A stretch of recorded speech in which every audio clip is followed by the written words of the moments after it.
Hello my dear friends, Anoop study zone में आपका स्वागत है। आज हम लोग लेकर आए हैं आपके लिए लेखपाल प्रैक्टिस सेट नंबर 11, जिसमें हम लोग सामान्य जानकारी के सभी प्रश्नों को देख रहे हैं। इसमें आपके हर टॉपिक, हर सब्जेक्ट से प्रश्न उठाए गए हैं।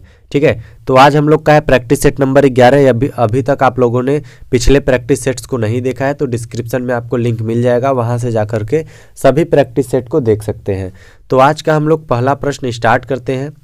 तो सबसे पहला प्रश्न जो पूछा गया है, भारत का जो प्रथम लोकसभा अध्यक्ष था कौन था? तो भारत के प्रथम लोकसभा अध्यक्ष थे आपके जीवी मावलंकर। ठीक है, कौन थे? जीवी मावलंकर।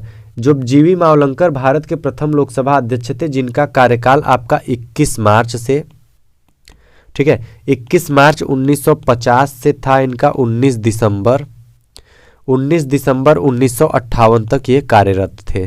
ठीक है, चलिए, तो पहले लोकसभा कौन थे? जीवी मावलंकर, जिनका कार्यकाल भी आपका 21 मार्च 1950 से 19 दिसंबर 1958 तक था।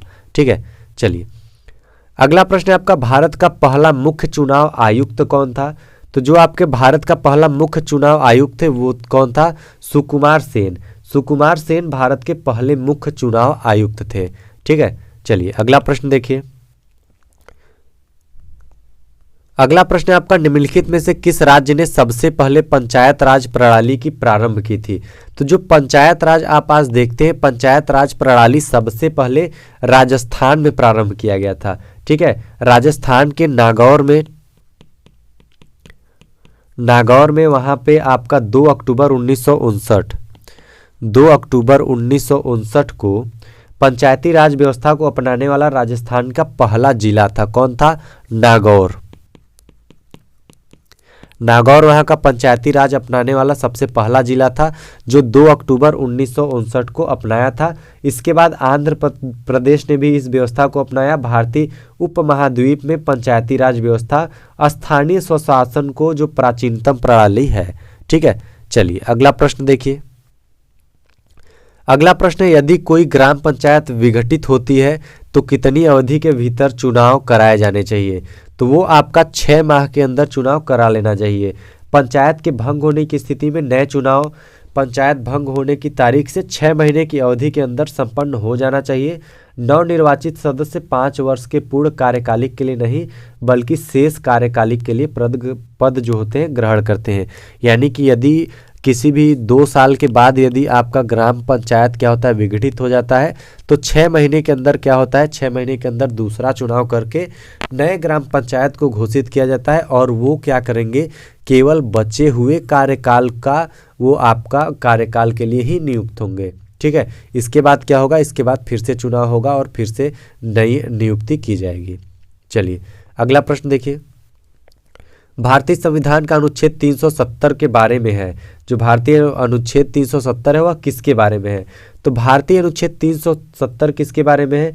यह आपके जम्मू और कश्मीर राज्य की विशेष दर्जे के बारे में है। ठीक है, कश्मीर को जो विशेष दर्जा है उसी के बारे में है।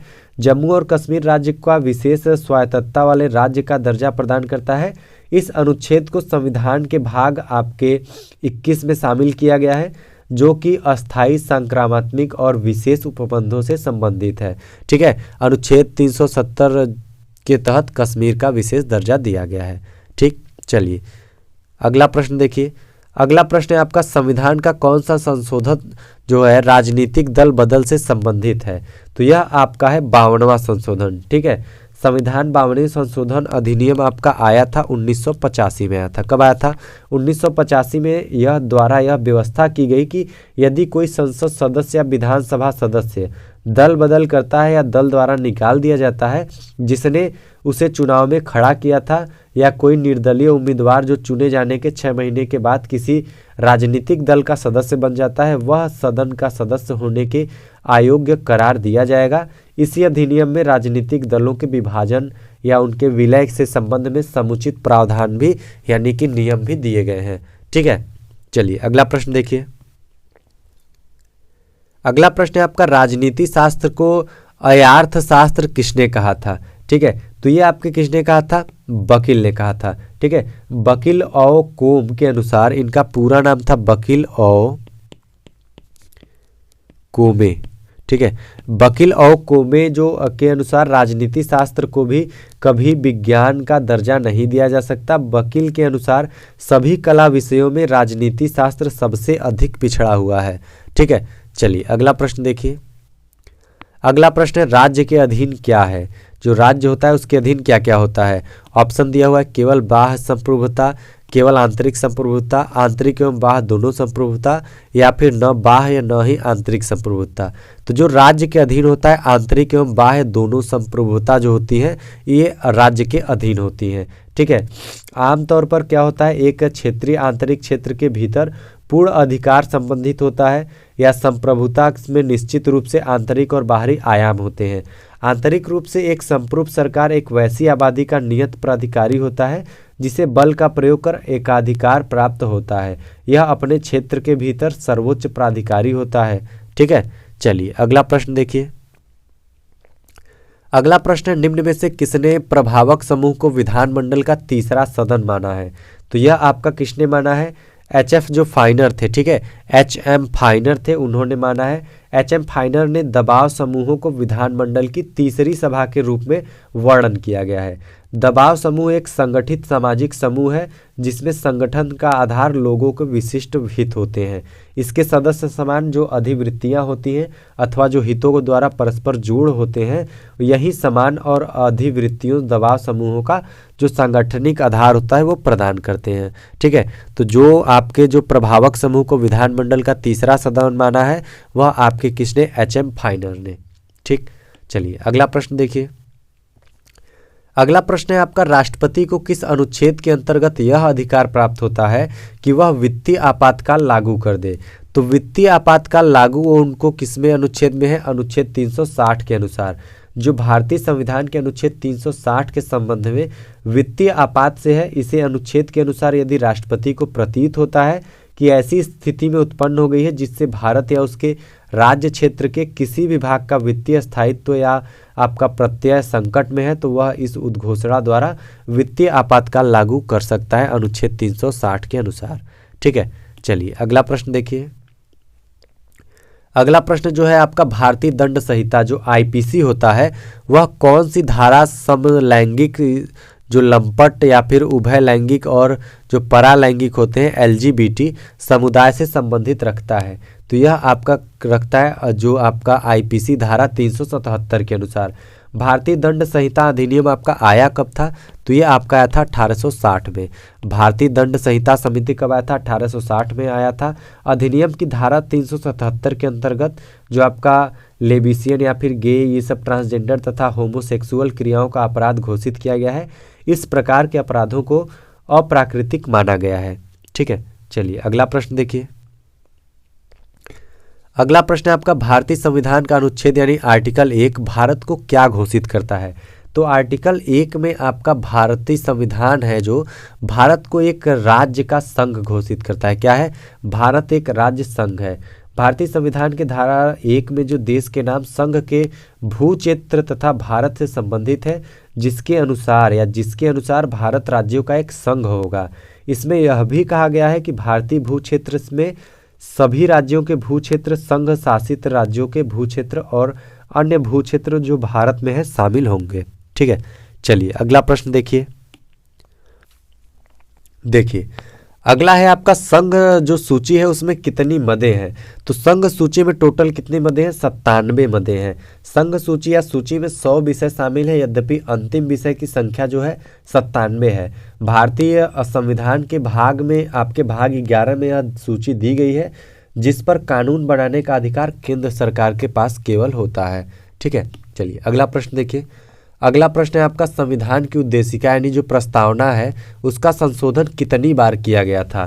ठीक है, तो वह आपका कितनी बार किया गया है, एक बार। ठीक है, 1976 में। कब किया गया था, 1976 में 42वें संविधान संशोधन के तहत। ठीक है, 42वां संविधान संशोधन 1976 में हुआ था। उसके अनुसार संविधान की प्रस्तावना में संशोधन किया गया था। इस संशोधन के तहत भारत के चरित्र चित्रण जो आपका प्रभुत्व संपन्न लोकतांत्रिक गणराज्य के स्थान पर प्रभुत्व संपन्न समाजवादी धर्मनिरपेक्ष लोकतांत्रिक गणराज्य के रूप में किया गया है। इसके अलावा शब्द राष्ट्र की एकता को बदलकर राष्ट्र की एकता और अखंडता के रूप में तब्दील कर दिया गया था। तो ये केवल संविधान की प्रस्तावना में एक चेंज किया गया था 42वें संविधान संशोधन के तहत वर्ष 1976 में। ठीक है, चलिए अगला प्रश्न देखिए। अगला प्रश्न है आपका, किसी संवैधानिक संशोधन ने पंचायती राज संस्था को स्थापित किया था? तो वह आपका था 73वां संविधान संशोधन अधिनियम। पंचायती राज संस्थाओं की स्थापना करने के लिए 1992 में, कब? 1992 में 73वां संविधान संशोधन किया गया। इसके अंतर्गत त्रिस्तरीय अर्थात गांव, ब्लॉक और ये जो जिला स्तर होता है, इन तीनों पर पंचायती राज की व्यवस्था की गई थी। ठीक है, कब किया गया था? 1992 में 73वें संविधान संशोधन अधिनियम के द्वारा किया गया था। ठीक है, चलिए अगला प्रश्न देखिए। अगला प्रश्न है आपका, भारतीय संविधान का कौन सा प्रावधान दल बदल निरोध से संबंध रखता है? तो ये आपने पहले भी देख लिया है, 10वीं अनुसूची। कौन अनुसूची? 10वीं अनुसूची दल बदल विरोधी अधिनियम के नाम से जानी जाती है। इसके अंतर्गत क्या होता है, निर्वाचित सदस्यों द्वारा दल बदलने या फिर दूसरी राजनीतिक पार्टी में चले जाने पर उन्हें अयोग्य घोषित कर दिए जाने का प्रावधान किया गया है। ठीक है, यह आपका अधिनियम 52वें संविधान संशोधन अधिनियम 1885 द्वारा किया गया था। ठीक है, चलिए अगला प्रश्न देखते हैं। अगला प्रश्न हमारा, भारतीय संविधान का कौन सा अनुच्छेद निर्वाचन आयोग से संबंधित है? ठीक है, तो यह कौन सा है? अनुच्छेद नंबर 324।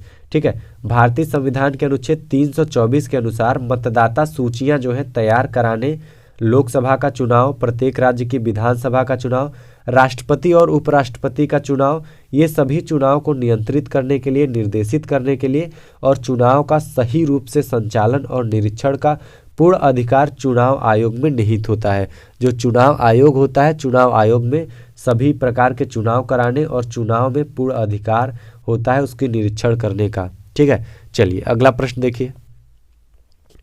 अगला प्रश्न है आपका, भारत में संविधान की कौन सी अनुसूची में जो आपका दिया है विरोधी दल बदल, ठीक है, विरोधी दल बदल अधिनियम से संबंधित प्रावधान है? तो ये अभी आप लोगों ने देखा है किसमें है, 10वीं अनुसूची में है। ठीक है, चलिए अगला प्रश्न देखिए। अगला प्रश्न है आपका, भारतीय संविधान में कितनी अनुसूचियां हैं? ये आपका सबसे सरल प्रश्न। भारत में संविधान में कितनी अनुसूचियां हैं? 12 अनुसूचियां हैं। भारत संविधान में मूलतः 8 अनुसूचियां थी। सबसे पहले मूलतः आपसे पूछ ले, मूलतः यानी सबसे पहले कितनी थी? 8 थी, लेकिन वह बढ़ करके कितनी हो गई है? 12 अनुसूचियां हो गई हैं।